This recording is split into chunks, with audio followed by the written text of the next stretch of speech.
Assalamualaikum warahmatullahi wabarakatuh. Saya Yusnida Alfisyar dan teman saya Ahmad Syafiq Maulana dan Aldo Rizky Ramadan. Kami dari kelompok 7 akan membahas tentang hukum tertulis dan hukum tidak tertulis. Berikut penjelasan yang telah kami diskusikan. Pembahasan pertama yaitu hukum tertulis. Hukum tertulis adalah hukum yang memiliki sistem aturan yang diciptakan oleh lembaga kenegaraan yang dicantumkan dalam peraturan perundang-undangan, ditunjuk melalui mekanisme tertentu. Hukum tertulis diberlakukan oleh institusi yang memiliki kewenangan dalam membentuk norma hukum tertulis. Tugas pertama, perbuatan yang melanggar atau melawan hukum tertulis yang berlaku di Indonesia. Di sini, kelompok 7 mengambil satu kasus yang telah terjadi di tahun 2020 dan telah terbukti di tahun 2021 yang melanggar hukum tertulis, yaitu kasus KPU Tanjung Jabung Timur korupsi dana hibah pilkada. Di sini kami telah berdiskusi untuk menganalisa kasus tersebut. Penjelasan dan analisa kasus hukum tertulis KPU Tanjung Jabung Timur korupsi dana hibah pilkada. Kasus ini telah terjadi di tahun 2020. Tersangka menyerahkan diri ke Kejaksaan Tinggi setelah resmi ditetapkan sebagai pencarian orang atau DPO oleh Kejari Tanjung Jabung Timur. Tersangka telah melakukan korupsi dana hibah pilkada. Tersangka telah melanggar pasal primer, pasal 2 ayat 1 Jansto, pasal 18 Undang-Undang 31 tahun 1999 tentang pemberantasan tindak pidana korupsi, sebagaimana telah diubah dan ditambah dengan Undang-Undang 20 tahun 2001 tentang perubahan atas Undang-Undang 31 tahun 1999 tentang pemberantasan tindak pidana korupsi Jansto, pasal 55 ayat 1 ke 1 KUHP. Bunyi pasal 2 ayat 1 Jansto, pasal 18 Undang-Undang 31 tahun 1999,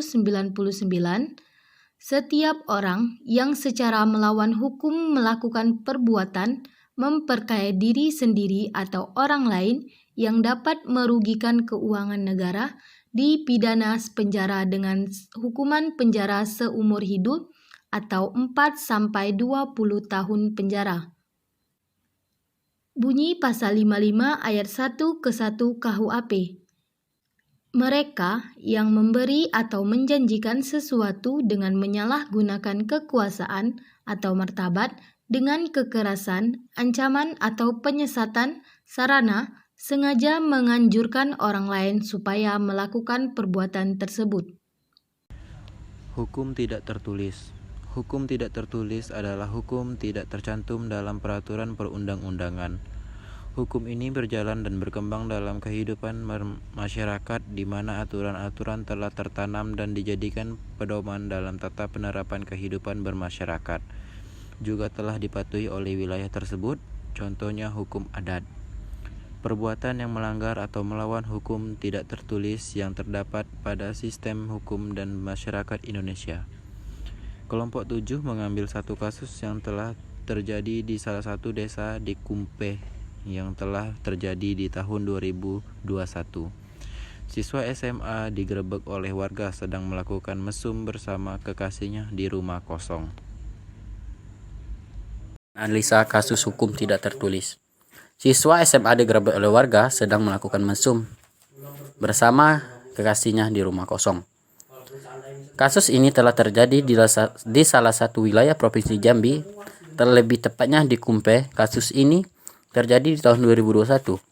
Beberapa warga setempat sudah curiga dengan 2 orang siswa tersebut. Lalu di warga sepakat untuk menyelidiki kasus ini. Akhirnya terbukti bahwa 2 orang siswa ini sedang melakukannya. Di Undang-Undang Desa terdapat aturan mengenai peraturan desa adat disesuaikan dengan hukum adat dan norma adat istiadat yang berlaku di desa tersebut. Ketentuan tentang desa berlaku juga untuk hukum adat. Maka aturan hukum adat merujuk pada pembentukan peraturan desa. Dari kasus tersebut, kepala desa dan ketua adat mempertemukan kedua orang tua siswa untuk memberikan sanksi hukum adat yang berlaku kepada kepala desa, ketua adat, orang tua siswa, dan yang bersangkutan sepakat menggunakan hukum adat yang ada di desa. Pihak laki-laki yang harus membayar kepada pihak perempuan, di mana hukum adat yang harus dilakukan adalah mencuci kampung dengan uang sebesar 5 juta dan 1 ekor kambing serta selemak semanis. Baiklah, sekian presentasi hasil diskusi dari kelompok 7. Semoga dari kasus tersebut, kita sebagai seorang mahasiswa dapat menjadikan pelajaran untuk kedepannya. Dan semoga presentasi ini dapat memberi manfaat bagi kita semua. Sekian, terima kasih. Wassalamualaikum warahmatullahi wabarakatuh.